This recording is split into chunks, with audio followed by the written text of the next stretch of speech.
Mike Pompeo, Fox News contributor and former Secretary of State. Sir, welcome to you and good to see you. First, do tell us what you see here happening next as far as Iran eager to negotiate, says President Trump.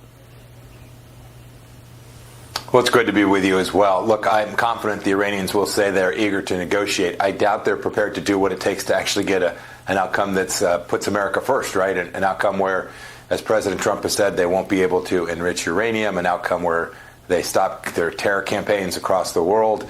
Those are things the Iranians haven't said they're prepared to do. The regime is badly hurt. They are deeply weakened by the attacks that President Trump did on not only their nuclear facilities, but the work that the Israelis have done across the region as well. So I'm sure they want to negotiate, but as President Trump, I think, tweeted, this is going to look a lot more like surrender for the Iranians. It's going to look like them re-entering the world on terms that make sense for the United States of America and for the Middle East and the Gulf states there, not on terms that the regime so far has given any indication they're prepared to accept. On Iran's willingness to negotiate, this was the Crown Prince, Bahrain's Crown Prince, earlier weighing in with his perspective on the situation.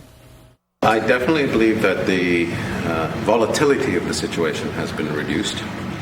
And we didn't know where it was going to go on the Sunday. We were very glad when we found out on the Monday. Let me put it that way. And should the Iranians want to negotiate, I believe the ball's in their court. That is the true reality of where we stand today. They are the ones that stand to benefit from a negotiation. Very interesting. Ball's in their court, he says. What does this all tell you about stability in the region for the Middle East and what may be coming soon? Or that I'd not seen that statement. The Crown Prince in Bahrain's a super good guy. Really telling that the Gulf Arab states now understand that the problem child in the region is Iran, the way they've understood for years. And the ones that are going to have to actually accept the terms that are being provided are the Iranians, not the Gulf states, not the Israelis, not the United States. So I think he has it exactly right. The ball is indeed in the Islamic Republic of Iran's leadership court. I hope they make the right decision. They ought to negotiate a solution here. It's the only thing that can actually provide a path forward for the Iranian regime that protects the Iranian people in a way that's really important, not just for them, but for the entire region's peace and prosperity, and that's always good for the United States. And I want to finish off with Israel launching these heavy airstrikes in Damascus.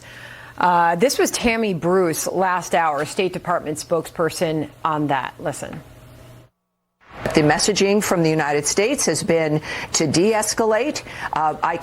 Will not speak for the Israeli government or the choices it may make, but clearly they've heard from our government that this is a dynamic that it can change, that it must change. We all are looking for a dynamic where Syria can become more stable. That's what we've been working on. Your reaction to that, Mr. Secretary?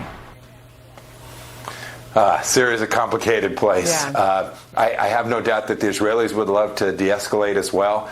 But, if there are minorities being attacked, the Druze in particular, if there is a threat to Israeli sovereignty in the Golan Heights or where Israel is adjacent to Syria elsewhere, I'm confident Israelis are going to take the actions that are needed. I suspect that's why they went into Damascus. I assume they were going after terror targets there that they thought posed a threat to their nation. We all want peace. There's an enormous step forward that is sitting right in front of us. The weakening of Iran gives lots of opening for that. I hope that the Israelis will grab that opportunity. I hope that the United States will help them do that. And I hope that the leadership in Syria and in Iran understands that they're going to have to come to be part of the Western world in a way that they've not been prepared to do for, goodness, all these decades. Former Secretary of State Mike Pompeo joining us live. Thank you very much, sir. Appreciate it. Thank you. Have a good afternoon. You too, John.